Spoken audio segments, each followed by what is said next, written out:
Günaydın arkadaşlar. Tabii bana günaydın da size büyük ihtimal akşam olur. Akşam atarım bu videoyu. Bahçe bıraktığım gibi şu taşları şimdi duvarın üstüne örmeye devam edeceğim. Yalnız yağmur da yağıyor. Hayaller Paris ama bakalım başarabilecek miyiz? Daha sonra şuradaki toprağı alacağım. Bahçeyi biraz daha düzleyeceğim. Bugün ekmeği düşünüyordum aslında şeyleri. Domates, biberi falan. Ama yağmur müsaade etmeyecek gibi görünüyor. Ve şömineyi açmayı düşünüyorum. Tabii ben bunları söylerken yağmur gitgide hızlanıyor. Bakalım belki de bulut geçiyordur ya. Bakın bazı yerler açık. Üstüm kapalı ama ön taraf açık. Bakalım. Yağmur fırsat verirse bir şeyler yapacağım. Arkadaşlar bayağı yağmur hızlandı. Şu anda belki görünmüyor ama yağıyor ve ben de yavaş yavaş ıslanmaya başladım. Şömineyi açamadım. Bahçenin şurayı biraz düzledim. Şunun toprağını çok fazla almadım çünkü duvarın devamı var, şu duvarın devamı. Gelir diye almadım. Biraz düzledim. Buradan çıkan toprağı da içine attım. Ocağın. Taşlar biraz çoğaldı. Toprağın içinden taşlar çıktı. Duvarı daha örmedim.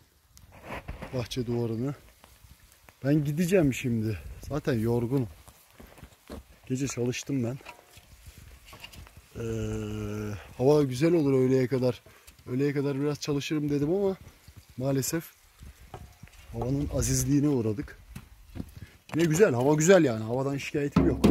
Ama çalışamıyorum bu havada. Evin içi bildiğiniz gibi hala çalı çırpı toprak duruyor. Ben gidiyorum. Videoyu burada tabii ki de bitirmiyorum. Belki yarın videoya devam ederim. Nasıl? Sığınma yerim. Görüşürüz.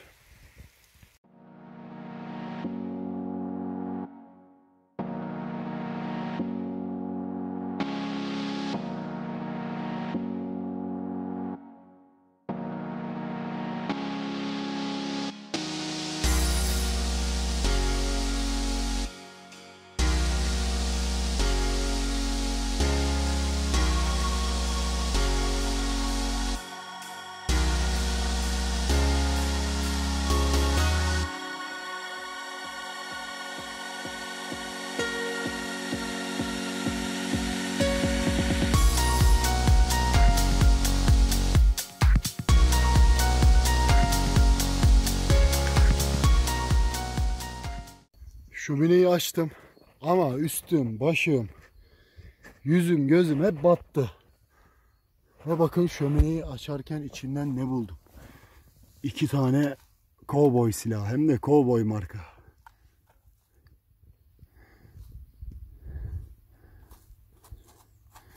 Nasıl?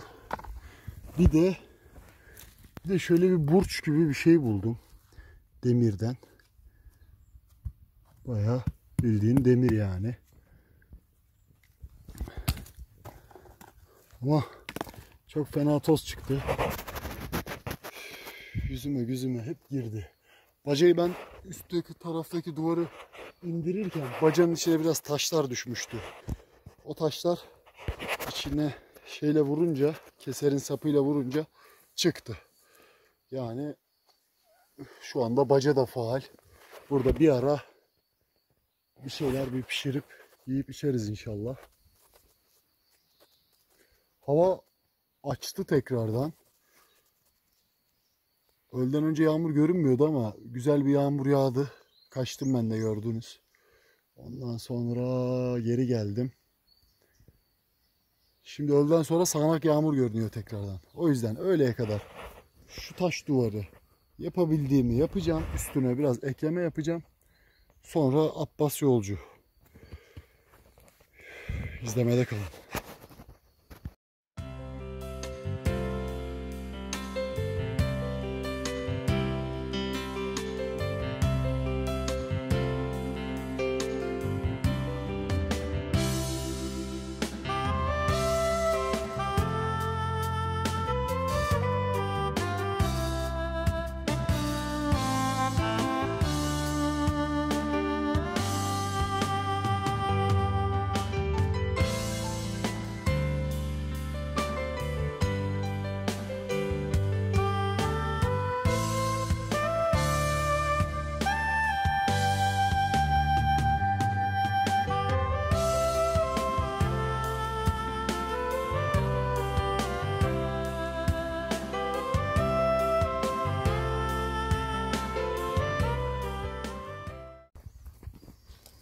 Duvarı bitirdim.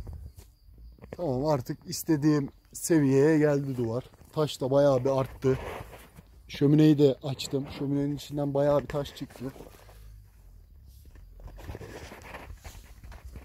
Şöyle göstereyim bacasını. Şurada da daha önceden soba borusunun girmesi için bir delik de açmışlar.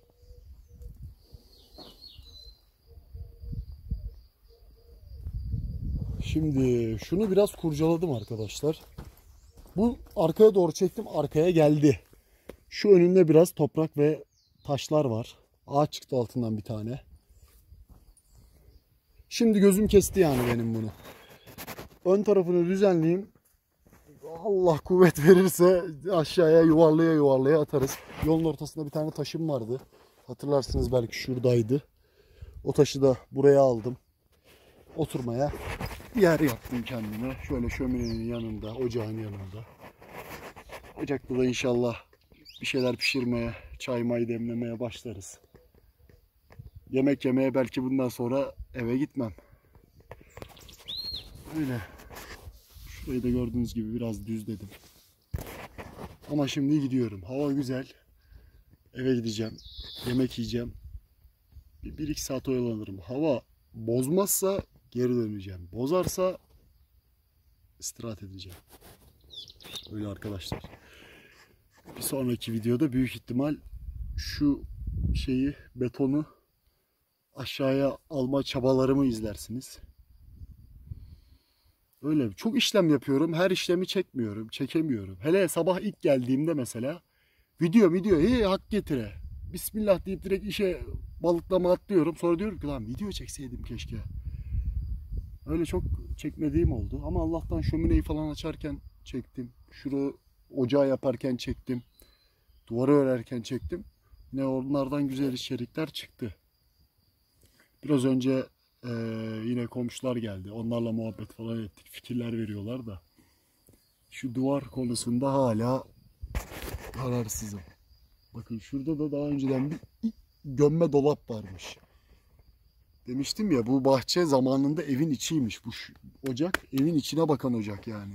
Hani şu anda aşağıya bakıyor, dışarıya bahçeye bakıyor ama bu bahçe olan yer zamanında evin diğer yarısıymış.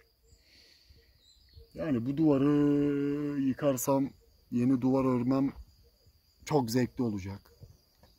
Asıl yani biliyorsunuz mesleğimi ona yönlendirmeye çalışıyorum. Yıkmazsam da kafam, yani içim rahat etmez. Kafamda biraz soru işareti kalır. Bir şey olur mu? Deprem olur da yıkılır mı falan diye.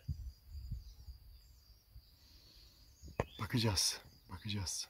Hadi görüşürüz.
Bu sefer konuşamıyorum bile, fark ettiniz mi? Harbiden güzel yoruldum.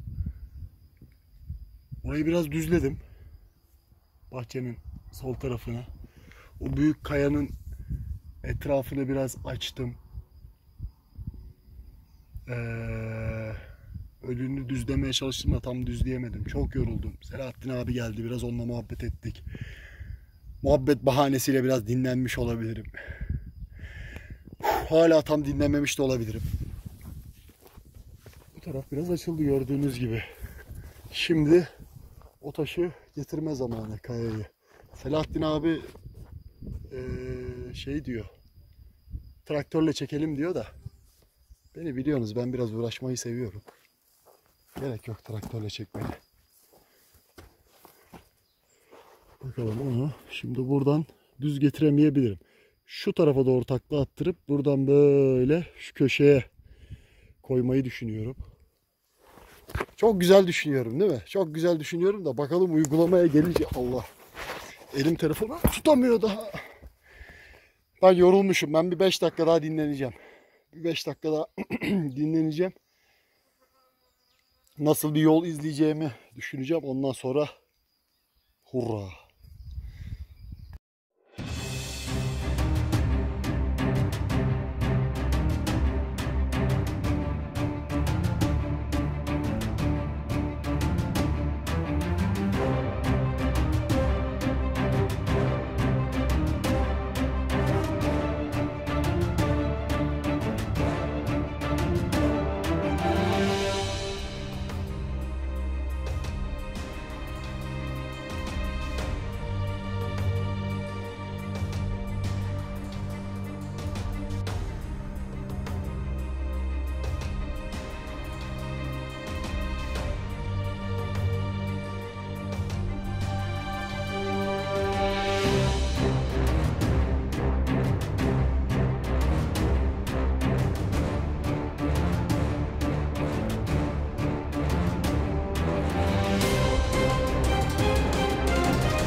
Bir şey diyeyim mi? Harbi perişan oldum. Yani bu kadar yorulacağımı bilseydim o taşı oraya almaya gene de yapardım. Gene de yapardım ben ya. Aldık çok şükür. Tam var ya, istediğim yere oturdu. Yani takla takla getirdim, gördünüz. Bazı yerlerde sürükledim. Son takla tam yerine oturtturdu. Biraz da böyle bir ince ayar yaptım. Tam istediğim yere, o köşeye geldi. Şimdi onun üstüne böyle inceden birkaç tane taş koyarım. Şurayı da şöyle devam ettiririm. Şöyle bir 2-2,5 metrelik de bir bahçe kapısı gibi bir şey, aralık bırakırım. Oraya şey düşünüyorum. Hani olur ya böyle İç Anadolu'da harman yerlerinde harman kapısı, böyle tahtalardan, böyle üst üste koyulan tahtalardan. İlk evrede ondan yapacağım. Ondan sonrasını düşünmedim ki. Vallahi ondan sonrasını düşünmedim. Ya harman kapısı ya. Şöyle 3 tane kalas üst üste aralıklarla, 20'şer santim aralıklarla. Hadi 25'er olsun. Maksat hayvan falan girmesin diyeceğim de bir şey öğrendim. Ben bu köyde hayvan yokmuş. Küçük başta yok, büyük başta yok. Selahattin abi en son 2-3 sene önce besliyormuş. En son o besliyormuş hayvan. Sonra sattım dedi. Uğraşamadık dedi. Ama işte hayvan da öyle bir durumu var ki bağımlılık yapıyor insana. Diyor alacağım diyor tekrar. Bir hayvan daha, bir 2'şer tane daha inek alacakmış inşallah. Hayırlısıyla bakar. Öyle. Bu arada ben dedim ya yemeğe gidiyorum diye. Ben yemeğe gitmedim. Vallahi şuraya heveslendim. Şurayı bitireyim dedim. Ama burada güzel oldu. Burada açıldı biraz. Otları falan biraz daha temizleyeceğim. Daha sonra bu tarafa da bir şeyler düşüneceğiz. Dışarıdaki şeyleri, benim odunları bir hızarla falan kesip buraya istif etmeyi düşünüyorum. Üstünü de böyle bir muşambayla falan kapatırım. Yani şimdi dışarıda durmasın öyle çöp gibi.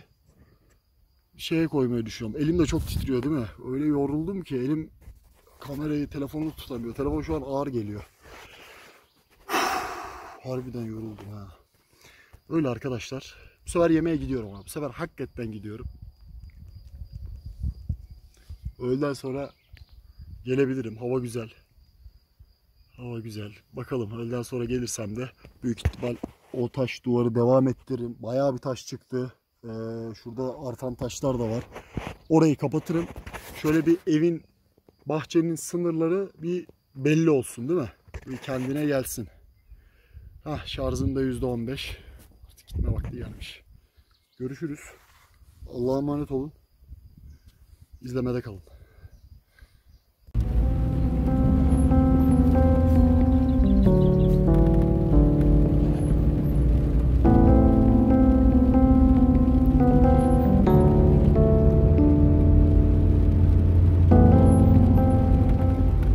Selamünaleyküm. Arkadaşlar dün yemek yemeye diye eve gittim ya. Geri gelemedim. Çok yorulmuştum. Sabah zaten işten çıkmıştım. Eve gittiğimde de saat 3:30 falandı. Şimdi bugün geldim sabahtan. Bahçenin üstünü tırmıkla düzelt dedim. Birkaç el arabası daha toprak attım. Şimdi tezek getirdim. Bunları parçalayacağım. Üstüne atacağım. Hem gübre niyetine hem de toprak biraz humussuz. Yani güneş çabuk kurutur bu toprağı. Bununla bir tabaka yaptım mı toprağın altına ne olur? Yalıtım olur. Çabukça kurumaz. Şuradan da biraz taş topladım biraz önce. Şuralara attım. Bu duvara öreceğim bugün. Tabi hava müsaade ederse öğleden sonra yağmur görünüyor ama yapabildiğimi yapacağım. İşte burayı bir toplayacağım. Bu taşlardan zaten duvara örerim. Şunları falan dışarı atarım. Görürsünüz birazdan. Öyle. Sonra görüşürüz. Göstermeyi unuttum. Bir de domates, biber aldım. 2 kökte salatalık aldım. Selahattin abimin annesi de şöyle birkaç kök marul verdi. Onları ekeceğim. Buraya yeter herhalde. 12 yani toplamda 25-26 kök falan olacak. Marulları saymazsak, marulları çevreye dikerim. Öyle. Bakın bakalım nasıl güzel olacak mı?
Bahçeyi bitirdim. Yani bitirdim dediğim domatesleri, biberleri ve Akgül teyzenin verdiği marulları diktim. Şurada da salatalık var bir tane. Bir de o köşede salatalık biliyorsunuz sarılmayı sever. Dedim sarılacaksa duvara sarılsın. Yine bir sırık atarım ona da.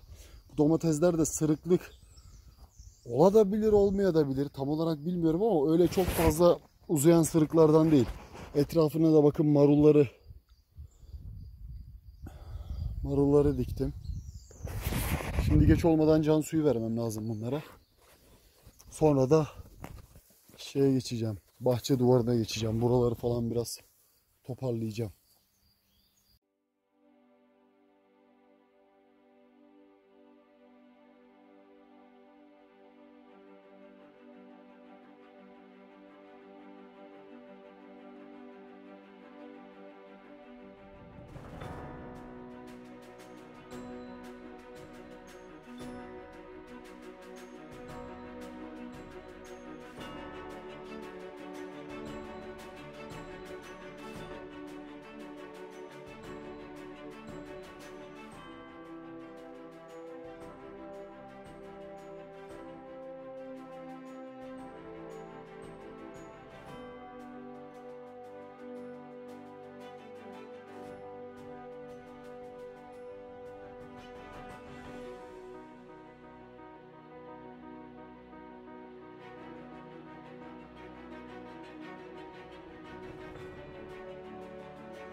Yağmur başladı.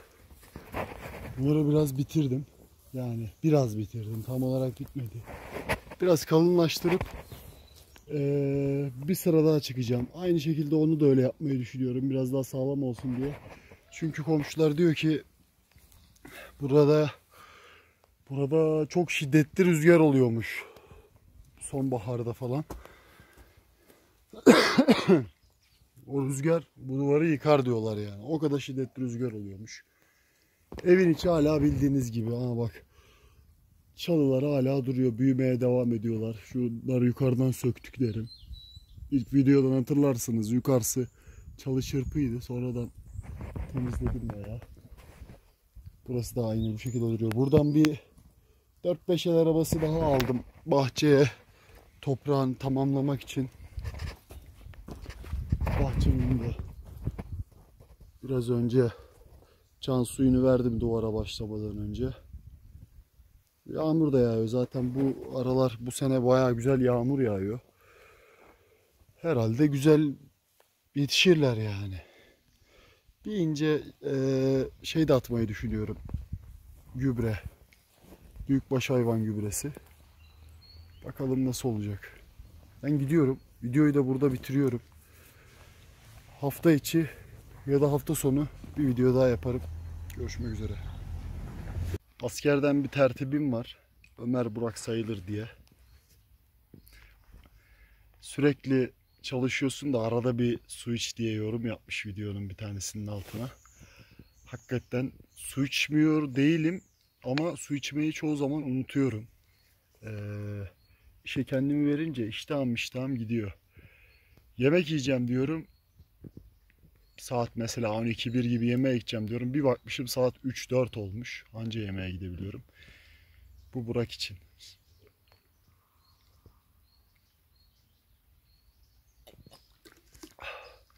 Hakikaten susamıştım. Belki 2-3 saattir su içmiyordum.